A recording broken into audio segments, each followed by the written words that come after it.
Hey everyone, and welcome back. This is an extremely interesting time for the Warcraft lore. Patch 8.0 reveals the identity of Xal'atath and potentially hints at the future of the game. Like, it's really interesting, big stuff. Of course, with all WoW patches, we've got content that is on the PTR that brings out spoilers. That info is out in the wild now, so rather than you getting it from a bunch of scattered posts, I'm bringing it together into the big, grand, unfolding Warcraft story. So, suffice to say, spoilers ahead. Now, Xal'atath whispers into your ear, but if you had the Mastrop X New Force EDC earphones, she'd be whispering into your ear with amazing sound quality. So, Mastrop are today's sponsor, and I'm really excited to have them on board because I've been a customer of theirs for years. Now, they're an enthusiast community group buy website who now do collabs with brands to do their own product runs at big discounts. And yeah, I've been using these earphones for the last 2 months.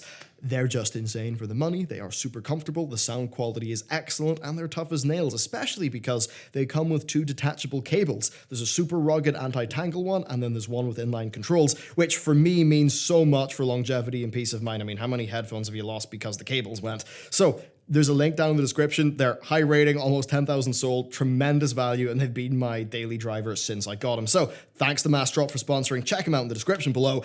And let's get into the Old God Whispers.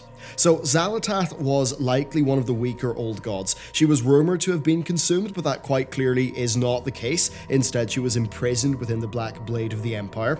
Remember that during the days of the Black Empire, the old gods were in a state of constant war and strife. This, of course, changed whenever Aman'Thul killed Y'Shaarj, and therefore Cthulhu, Yogg-Saron, and N'Zoth, they realized they needed to work together, or else their mission of corrupting the planet would fail. Of course, they were eventually imprisoned, and they've been working to get out ever since. Now, it seems that Xal'atath was able to slip through the cracks. Not really known to the Titans. Turns out that being a talking dagger really doesn't draw that much attention to you, so the Titans didn't notice. Now, it's clear that she has, she's still not happy about what happened to her. Her Legion dialogue does show a bit of dislike and sass to the other old gods, but indeed a level of respect, especially for N'Zoth. Now, of course, they're all on the same side these days, but do remember just how much enjoyment she took in absorbing the powers of, say, N'Zoth's fallen minions during Legion. Since the fall of the Black Empire, Xal'atath has had many wielders, but there has been one constant through line. She has worked to sow madness and chaos across the world. Now, when it came to the Legion expansion, well, the priest player was a convenient way for her to gain even more power, and of course a way for her to help defeat the Legion. Do remember that Sargeras destroying the planet, that would make her ultimate mission of corrupting Azeroth, well, impossible, because Azeroth would be destroyed. Now, we end the expansion by storing the corruption of Sargeras within her and the other artifacts. Now, that pretty much knocks her out, making her dormant. Now, oddly enough, she seems to have canonically slipped away from the priest given the 8.1 questline. It seems like that's just something that Blizzard are not really going to be covering with the endgame story, but that's where we really were with Xal'atath. Now, there's many spooky quotes from Legion and stuff like that, but we're not going to cover that now. Instead, it's time to talk about the new stuff. So this is seemingly all within the context of the Crucible of Storms raid questline, likely including the narrative content that leads up to the raid itself. Now, at some point, it is decided that Xal'atath could be reawakened and used to fight N'Zoth. So she is locked away in a chest, it would seem, and NPCs quickly lead us to her, but of course they betray us, we kill them, and we seem to manage to awaken Xal'atath. We then seem to go on to wield her in a quest to restore her power, ideally, of course, so that we can use her to fight N'Zoth. She's got a lot to say to us. First, she talks about needing blood and souls. Well, good timing. Azeroth's blood's popping up just about everywhere. Now, note that there are some lines that are designed for non-priest players, and they actually reference the Legion priest. So it's pretty cool to see that Blizzard are sort of weaving the priest player into the chronology of the game world. I think that's really cool. Now, Xal'atath talks about how, the priest, though, the priest was short-sighted, and instead, Xal'atath is focusing on you and her, the work you're going to accomplish together, the magnificent things you'll do, how the blood that you spill with her, tastes better than any other. Of course, that's just textbook, unsocialized, blunt, sociopath manipulation. Look how quickly she's coming on to the new player. She's propping you up. Suffice to say, whatever you do with her, it's probably a bad idea. Now, if the priest wields her again, then she talks about how it's great to spend time together again, but she does remark on the rather callous use of her in Sylvathus. So yes, it does seem like the corruption of Sargeras kind of knocked her down a peg and made her dormant. That's kind of interesting because I sort of expected she would absorb that power and that would be a mistake for us, but seemingly we just load her up with Azerite, so I guess that doesn't matter too much. Now, at some point, we managed to empower her to get her back up to full strength. What does she do? Well, she pretty much just yells, "Free me, N'Zoth, I bring a gift in exchange, break the final seal, release me." And it seems that N'Zoth does. Now, this must be quite a big scene in-game, especially because she has a physical form. Yep, from Wowhead's data mining, she's there as a Void Elf. Now, I doubt a fresh Void Elf body just appears out of nowhere. It could be that she, takes over someone else's body, maybe someone who's too far gone with the Void, but at any rate, she has this to say: "I can feel the world writhing in pain beneath my feet. I can taste my fear on your tongue. You gave me this. The sword loosened our seals, but your blind trust gave me the power I needed." So she's talking about feeling the world under her feet, tasting fear on her tongue. Xal'atath now has a physical form and can walk the world. As for her final line, well, it does not bode well. The sword weakened the old god seals, but with Xal'atath, it was our blindness that led to her breaking free. And then, of course, she bids us farewell. She says, "The universe opens before me. You may want to pray our paths don't cross again. And yet, for you, I have something you never would have known to ask. A gift you richly deserve, my champion." So, her line about the universe is very interesting to me. First, it's alluding to the massive scope, which is of course in line with the old gods' Lovecraftian inspirations. Praying that our lines don't cross, well, that's probably sensible, but she does go on to say that she has a gift for us. What is that? Well, at this stage, it's very hard to know until we see the full thing. She could give us some sort of gift to make us more powerful as a long-term play. She could, plant the seed of something in us that's bad, but yeah, we don't really know. Now let's cover another one of her lines. "Know that you did help to stop these paltry invasions, and by that, you have opened the door for something bigger from Nazjatar." So we faced Naga invasions during patch 8.1. Their failure could lead to Ashara unleashing something far more powerful upon us, and this seems to be suggesting that. Now, with all that stuff said, she presumably takes off to wander the world, perhaps even wander the cosmos based on what she said. Now, I don't think we're going to see her again in Battle for Azeroth, and I think that this is a part of a setup for a future expansion. Now, there's a lot to talk about here, there's a lot more to talk about actually, but I want to talk about the simple, direct implications first. Okay, this is the first time that an old god has been fully freed, so it's hard to overstate how important that is.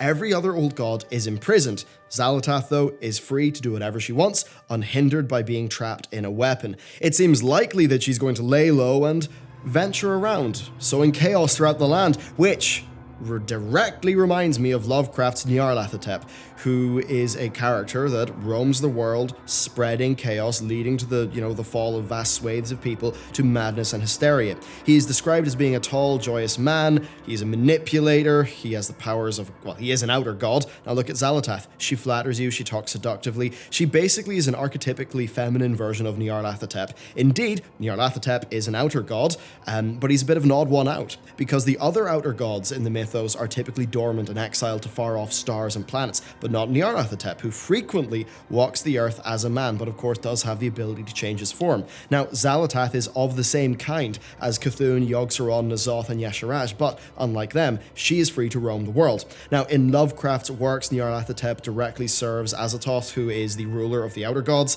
Now, yeah, Xat'atath seems familiar because Azeroth is named after it. So if we're to look at the parallels here, then it could be that Xal'atath is directly serving the ruler of the old gods, potentially a Void Lord. Now, she talks about the cosmos opening up to her. Well, what if she slipped away and ventured the stars, gathering a legion of followers and regaining the full power of her original form? We could be dealing with by far the most powerful old god in existence, and just think back to what we dealt with in patch 7.3. It's a very big universe. Most of it has fallen to the void. She would do very well for herself out there. Okay, right, that's the direct, spooky implications of everything, but there's a lot more. First up, some Welsh. Now, I'm assuming that this comes from a Faceless or a Cathaxi, perhaps maybe the final boss of the Crucible of Storms, because it turns out this is actually a mixture of Welsh and Old Welsh, with some of it mixed up a little bit. So, Taliesin pointed out that it was in Welsh, and one of his followers translated most of it, and another one provided a more complete version of the third line. And so far it reads like this: It calls from the water, our time has come, the big eye is watching from the darkness, she brings us the offering lambs to the slaughter. And the rest of the final line is kind of unknown. The final word means city, it seems, either Ny'alotha or Nazjatar, I would presume. So the first line, it calls from the water, that's pretty obviously relating to what's just about to happen very soon in the game with like N'Zoth and Naga. Now, Xal'atath did tease something greater, of course, coming from Nazjatar. N'Zoth is down there in the water plotting. They're all about to make their move. After all, just look at this line from Ogmot's journal. Last night, I dreamt of two great armadas clashing upon an open of blood, shadows writhing beneath them, rising. So it's very likely the clash between the Alliance and the Horde. That's something the old God forces seem to have been predicting. Now, the big eye watching from the darkness, well, that does match up pretty well with the depiction of N'Zoth, actually, from Warbinger's Ashara. Now, the line, she brings us an offering, lambs to the slaughter, that's very interesting because it also lines up with Ogmot's journal. So here's the quote. Today the smoke rose from my campfire and took form.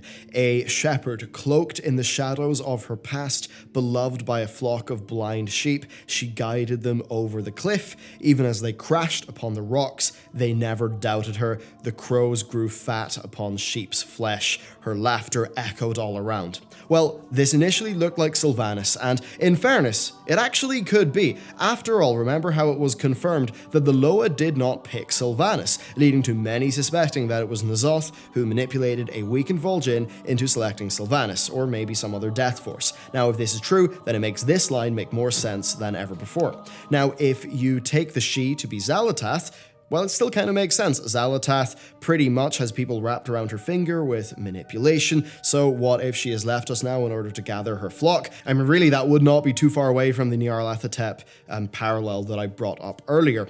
All in all, it's pretty spooky. Now, the final line is about a city, so yeah, it's safe to assume that is, that's just teasing future content in some way. Now, there are other fantastic lines to go through here, though. So, receive now the greatest of all gifts. My dream has become your own, the circle of stars made flesh. The circle of stars made flesh. This is a really interesting one because it's obviously referencing Xal'atath getting her physical form. Now, that would kind of cast her as the circle of stars, which I suppose could make sense. Now, drown yourself in a circle of stars to find him. That could mean sort of give yourself into her fully. I'm not exactly sure what to make of it other than it's bringing a whole bunch of interesting parallels in, and it's directly referencing Xal'atath now having a physical form. Then finally, she will show you the way. Come, come, the hour approaches when all eyes shall be opened. So that's basically just a massive tease. Eyes being open, that's probably speaking to, us becoming aware of the terrible scale of things. Indeed, our total insignificance. That is a through line of Lovecraft's work, and that is the thing that's inspiring most of what Blizzard's doing here. Now, while we might be certain what all of these lines mean, we know they're all teasing something that's quite big.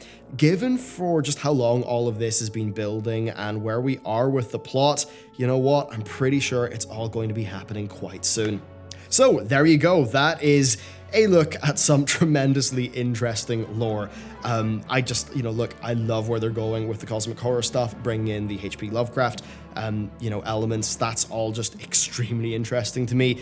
Sometimes the, minute-to-minute WoW lore and what characters do maybe isn't great, but the broad direction of their lore and their world building, I think, is extremely strong. So it's always great to see where it's going. And with all that said, thank you very much for watching. If you would like to help support the channel more, then you can check out the Patreon. Over there, we've got the Master Tier where you now get 2 physical items per month, which is pretty awesome. And we're actually throwing in a third one, this time with our art cards from EGX for our game, because we have spare ones and they're not doing any good sitting around in a drawer. So I figure that's a good place to put them. So you can check that out. It really helps support the channel a lot. And yeah, thanks for everything. I hope you enjoyed this video, and I'll see you next time.